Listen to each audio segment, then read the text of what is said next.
बिस्मिल्लाहिर्रहमानिर्रहीम। स्टूडेंट्स, मैं आपका टीचर काशिफ रज़ा। आज के इस लेक्चर में हम फर्स्ट ईयर केमिस्ट्री के थर्ड चैप्टर के टॉपिक काइनेटिक मॉलिक्यूलर थ्योरी के बारे में पढ़ेंगे। काइनेटिक मॉलिक्यूलर थ्योरी असल में गैस के बिहेवियर के कुछ पॉइंट्स हैं। साइंटिस्ट ने कलेक्टिवली गैस की कुछ प्रॉपर्टीज़ को एक चार्ट की शक्ल में लिखा, कुछ पॉइंट्स बिहेवियर ऑफ गैसेस के बारे में लिखे और उसको एक थ्योरी का नाम दिया काइनेटिक मॉलिक्यूलर थ्योरी। इस थ्योरी के मुताबिक कुछ गैसेस के बिहेवियर के पॉइंट्स हैं जिनको आज के इस लेक्चर में हम डिस्कस करेंगे। तो सबसे पहला पॉइंट इसका ये था कि gases consist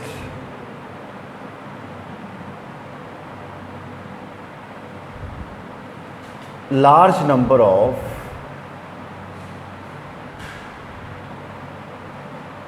small particles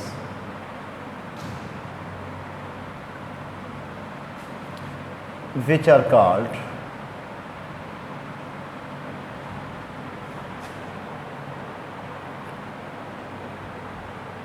molecules। ठीक है, तो सबसे पहला इस थ्योरी का जो पॉइंट है वो ये था कि गैसेस के अंदर large number of small particles होते हैं। उन छोटे छोटे पार्टिकल्स का नाम होता है मॉलिक्यूल्स। और नोबल गैसेस के जो मॉलिक्यूल्स होते हैं वो मोनोएटॉमिक होते हैं।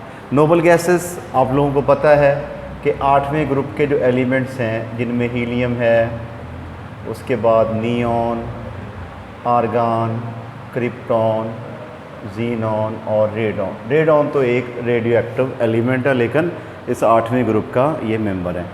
अच्छा, जो नोबल गैसेस के मॉलिक्यूल्स हैं ये होते हैं क्या? मोनोएटॉमिक। मोनोएटॉमिक से मुराद है कि ये एक ही एटम पर मुश्तमिल जो है वो होते हैं। ठीक है, तो पहला पॉइंट क्या हो गया कि gases contains large number of small particles. These small particles are called molecules।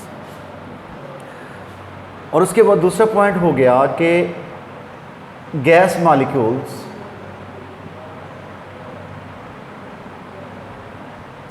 Move हैफाज़ार्डली। हैफाज़ार्डली का मतलब होता है रैंडमली, बेतरतीब। कि गैस के जो मॉलिक्यूल्स हैं वो कंटेनर के अंदर रैंडमली मूव करते हैं। मसलन आपके पास ये अगर कंटेनर है, उस कंटेनर के अंदर गैस का मॉलिक्यूल कभी इधर जाएगा कभी इधर जाएगा। ठीक है, तो रैंडमली मूव करेगा और आपस में टकरा के या कंटेनर की वॉल्स के साथ टकरा के ये अपनी डायरेक्शन को चेंज कर लेगा। यानी गैस के मॉलिक्यूल जब आपस में टकराते हैं या किसी कंटेनर की वॉल्स के साथ टकराते हैं तो ये अपनी डायरेक्शन को चेंज कर लेते हैं गैस के मॉलिक्यूल्स। अच्छा, ड्यूरिंग द कोलिजन, जब वो कोलाइड कर रहे होते हैं, ड्यूरिंग द कोलिजन, जब एक फ़र्ज़ किया ये मॉलिक्यूल है आपके पास, गैस का मॉलिक्यूल, जब ये हिट करेगा ना कंटेनर की वॉल्स के साथ, तो ये कंटेनर की वॉल के पर यूनिट एरिया पर एक फोर्स एक्सर्ट करेगा। That force is said to be a pressure. ठीक है, तो प्रेशर जो है वो क्या होता है? Force exerted by the gas molecules on the per unit area of the container. कि गैस के जो मॉलिक्यूल्स हैं वो कंटेनर के पर यूनिट एरिया के ऊपर जो फोर्स एक्सर्ट करते हैं उस फोर्स को हम प्रेशर कहते हैं। The pressure of the gas is due to the number of the collisions of the gas molecules per unit area of the container। ठीक है जी। pressure of the gas is due to the number of collisions on per unit area of container। कि gas का जो pressure होता है वो किस वजह से होता है कि जब गैस के मॉलिक्यूल्स कंटेनर के पर यूनिट एरिया पर फोर्स एक्सर्ट करते हैं तो वो जो फोर्स एक्सर्ट करते हैं वही प्रेशर होता है due to the number of the collision of the gas molecule. चौथा इसका पॉइंट था कि there are sufficient empty spaces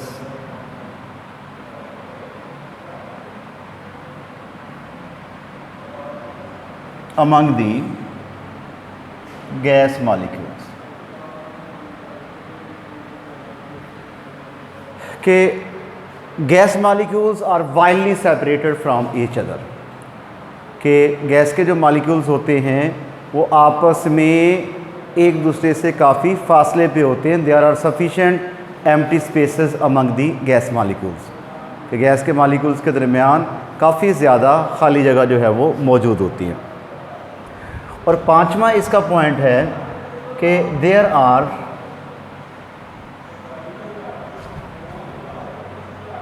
no forces of attraction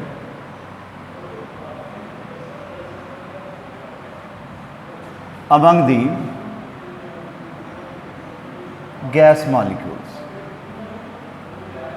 ये वाला जो पॉइंट है ये बाद में गलत भी हो गया था, लेकिन ये उस थ्योरी का हिस्सा था कि इस थ्योरी के मुताबिक ये था कि गैस के मॉलिक्यूल्स के दरमियान अट्रैक्टिव फोर्सेस जो हैं वो मौजूद नहीं होती।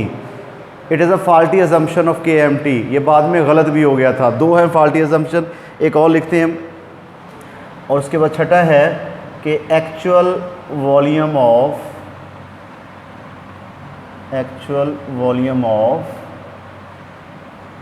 Gas molecules is negligible as compared to the volume of the gas, कि गैस के वॉल्यूम के मुकाबले में जो मॉलिक्यूल का वॉल्यूम है, actual volume of the molecule is negligible, इतना कम है कि उसको हम नज़रअंदाज कर सकते हैं। ठीक है, तो these are the two faulty assumptions of KMT। ये क्या है जी? फॉल्टी अजम्पशंस हैं काइनेटिक मॉलिक्यूलर थ्योरी के। तो क्वेश्चन ये शॉर्ट क्वेश्चन में ऐसे ही आता है कि right the faulty assumptions of KMT, के काइनेटिक मॉलिक्यूलर थ्योरी के फॉल्टी अजम्पशंस जो हैं वो आप लिखें। तो क्या है फॉल्टी अजम्पशन? पहला है there are no forces of attraction among the gas molecules, और दूसरा है कि actual volume of molecule is negligible as compare to the volume of the gas, के मॉलिक्यूल का जो एक्चुअल वॉल्यूम है उसको हम निगलेक्ट कर सकते हैं as compare to the volume of the gas. ठीक है, तो these are the two faulty assumptions of KMT। Next इसका ये है कि जो गैस के मॉलिक्यूल्स होते हैं ये रैंडमली मूव करते हैं, they can not settle down due to the negligible small effect of gravity on the movement of the molecules. कि गैस के मॉलिक्यूल्स के दरमियान, गैस के मॉलिक्यूल्स चूँकि बहुत ज़्यादा लाइटर होते हैं, इनके ऊपर ग्रेविटी का जो इम्पैक्ट है वो नेग्लिजिबल स्मॉल होता है, इसलिए ना तो ये सेटल डाउन होते हैं due to the thermal energy, और इनके ऊपर ग्रेविटी का इफेक्ट बहुत कम होता है, बल्कि इनका आपस में एक दूसरे के ऊपर जो कोलिजन की वजह से इफेक्ट है वो ज़्यादा होता है, और ग्रेविटी का इनके ऊपर इफेक्ट जो है वो कम होता है। ठीक है, तो यहाँ पे ये पॉइंट हम लिखेंगे, पॉइंट नंबर 7 कि there is no affect of gravity on the movement of gas molecules.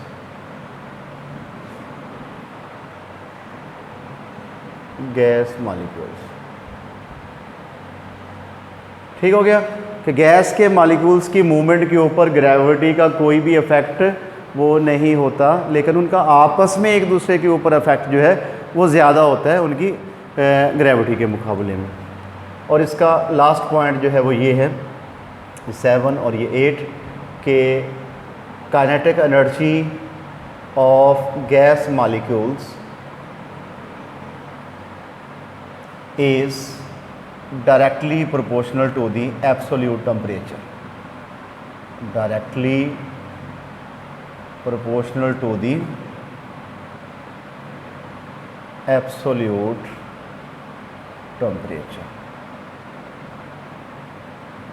ठीक है कि मॉलिक्यूल्स की जो काइनेटिक एनर्जी है वो टेम्परेचर के डायरेक्टली प्रोपोर्शनल होती है, कि जितना टेम्परेचर बढ़ाएंगे मॉलिक्यूल्स की एवरेज काइनेटिक एनर्जी उतनी ही ज़्यादा होगी, और जितना टेम्परेचर कम करेंगे मॉलिक्यूल्स की एवरेज काइनेटिक एनर्जी उतनी ही क्या होगी, कम हो जाएगी। ठीक है, तो these are the postulates of KMT kinetic molecular theory.